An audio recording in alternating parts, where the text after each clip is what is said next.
एक घोड़े से मेहनत करवाने के बाद लोग उसके पैरों को ठंडे पानी में डाल देते हैं, मगर इससे होता क्या है? तो देखो, जब घोड़े से बहुत लंबी रेस लगवाई जाती है या फिर बहुत ही इंटेंस एक्सरसाइज करवाते हैं, तो घोड़े की टांगें ओवरहीट हो जाती हैं, जिससे उसके टेंडन्स और लिगामेंट में इंजरी हो सकती है। इसीलिए केयर टेकर इन टांगों को बर्फ से भरे पानी में रख देते हैं, जिससे घोड़े को आराम मिलता है और इंजरी का खतरा भी कम हो जाता है। ये जो आप देख रहे हो, ये कत्लेआम हो रहा है एक रानी मधुमक्खी का। क्योंकि रानी ने बुढ़ापे के कारण अंडे देना बंद कर दिया है, इसीलिए अब पुरानी वाली को मारकर नई रानी बनाई जाएगी। साथ ही हत्या करने के अलावा मधुमक्खी स्पेयर टाइम में डकैती भी करती है, जहां वो किसी दूसरे छत्ते में डाकू की तरह घुसकर हमला कर देती है और फिर वहां की मधुमक्खियों को मारकर उस छत्ते का सारा शहद चुरा लेती है, बिल्कुल एक डाकू की तरह। ये एक ऐसा चश्मा है जिसे पहनने के बाद आपको कभी गाड़ी में उल्टी नहीं होगी। दरअसल बहुत से लोगों को सफर में मोशन सिकनेस की प्रॉब्लम होती है, जो कि आंख और कान के सेंसरी सिग्नल मिसमैच के कारण होती है। और ये चश्मा उसी सिग्नल मिसमैच को खत्म कर देता है, क्योंकि इसके 4 गोलों में भरा हुआ लिक्विड वैसे वैसे हिलता है जैसे जैसे आपका सिर हिलता है, जिससे एक आर्टिफिशियल हॉराइजन क्रिएट होता है और आंख और कान के सिग्नल बराबर काम करने लगते हैं, जिससे उल्टी नहीं आती।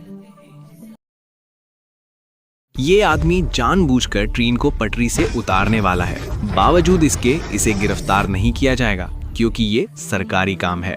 दरअसल कई बार जब रेलवे ट्रैक पर काम चल रहा होता है और बाय चांस कोई ट्रेन उसी ट्रैक पर आ जाती है, या फिर गलती से 2 ट्रेन एक ही पटरी पर आ जाएं, तो ऐसे में एक ट्रेन को इस डीरेलर की मदद से डीरेल कर दिया जाता है और फिर बाद में इस तरह रीरेल करके लोको पायलट ट्रेन को ऐसे भगाता है कि हायाबूसा ही बना देता है।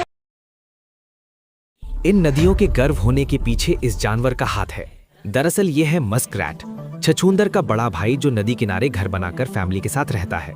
लेकिन इनके घर के कारण धीरे धीरे किनारे की जमीन घुलने लगती है, जिससे कुछ सालों में किनारा कमजोर हो जाता है और एक टाइम पर आकर नदी उस जगह पर मुड़ जाती है। और जब ऐसा होता है तो फिर पानी का फ्लो नदी के दूसरे किनारे पर फोर्स लगाता है, जिससे वो किनारा भी मुड़ जाता है और फिर इस तरह धीरे धीरे करके पूरी नदी नागिन की तरह बल खाते हुए ऐसी हो जाती है। ये देखकर भेड़ भी हैरानी है कि इंसान उन्हें उठाकर जबरदस्ती समुद्र में क्यों फेंक रहे हैं, और कुछ तो उन्हें पानी में भी डुबो रहे हैं। लेकिन क्यों? अक्सर भेड़ के बालों में पैरासाइट वगैरह चिपक जाते हैं, जिससे भेड़ बीमार हो सकती है। इसीलिए कुछ किसान केमिकल वाले पानी में भेड़ की 2-3 डुबकी लगवाते हैं, ताकि उनकी बॉडी पर लगे पैरासाइट मर जाएं। वहीं कुछ लोग तो उन्हें समुद्र में फेंक देते हैं, ताकि सॉल्टी वाटर भेड़ की बॉडी पर लगे 99.99% पैरासाइट का सफाया कर दे। एक कौवे की ऐसी क्या मजबूरी होती है कि वो खुद को चींटियों से कटवाता है? दरअसल जब कभी कौवे को लगता है कि उसके पंखों में कीड़े और पैरासाइट वगैरह हो गए हैं, तो वो तुरंत चींटियों के घर जाकर उन्हें डिस्टर्ब करने लगता है, जिसके रिस्पॉन्स में चींटियां कौवे को काटती हैं और साथ ही फॉर्मिक एसिड की पिचकारी छोड़ती हैं, जिससे पंखों में लगे सारे पैरासाइट मर जाते हैं। क्योंकि फॉर्मिक एसिड कौवे के लिए नेचुरल पेस्टिसाइड का काम करता है, इसीलिए हर कौवा टाइम टू टाइम चींटियों के सर्विस सेंटर जाकर अपनी बॉडी की सर्विस करवाता है। ये जहाज आज तक अपनी मंजिल पर नहीं पहुंच पाया। दरअसल इस शिप पर लैम्बोर्गिनी, पोर्श, ऑडी, बेंटले जैसी 4000 लग्जरी कार्स थीं, जो जर्मनी से यूएसए जा रही थीं। लेकिन बीच रास्ते में अचानक इस जहाज पर आग लग गई, जिसे बुझाने की हर संभव कोशिश की गई, लेकिन फायदा कुछ नहीं हुआ। और देखते ही देखते $400 मिलियन की लग्जरी कार्स अटलांटिक ओशन की गहराइयों में समा गई, जो अब शार्क, ऑक्टोपस, डॉल्फिन वगैरह की प्रॉपर्टी है। ये सबसे खतरनाक हादसा है जो एक स्टील मिल में होता है। दरअसल कभी कभी पिघला हुआ स्टील पिचकारी की तरह प्रोडक्शन लाइन से बाहर आने लगता है, जिसे कॉबल कहते हैं। क्योंकि जब गर्म स्टील को शेप दी जा रही होती है, तब कई बार रोलर्स गड़बड़ी के चलते जाम हो जाते हैं और फिर बहुत सारा स्टील इकट्ठा करके एकदम से उनकी पिचकारी छोड़ते हैं, बिल्कुल मैगी की तरह, जो अगर किसी इंसान के ऊपर गिर जाए तो उसकी मैगी बन जाए। क्योंकि इस मैगी का टेम्परेचर 1300 डिग्री सेल्सियस तक होता है।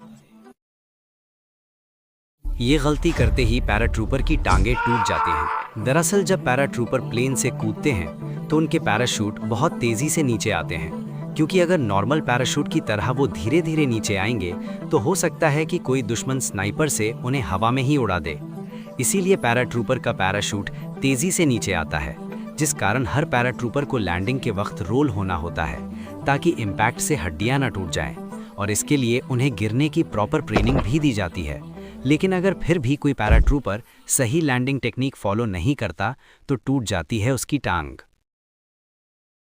जिस रात टाइटैनिक बर्फ से टकराया उस रात पूरे जहाज पर मौजूद लोगों की फटी पड़ी थी।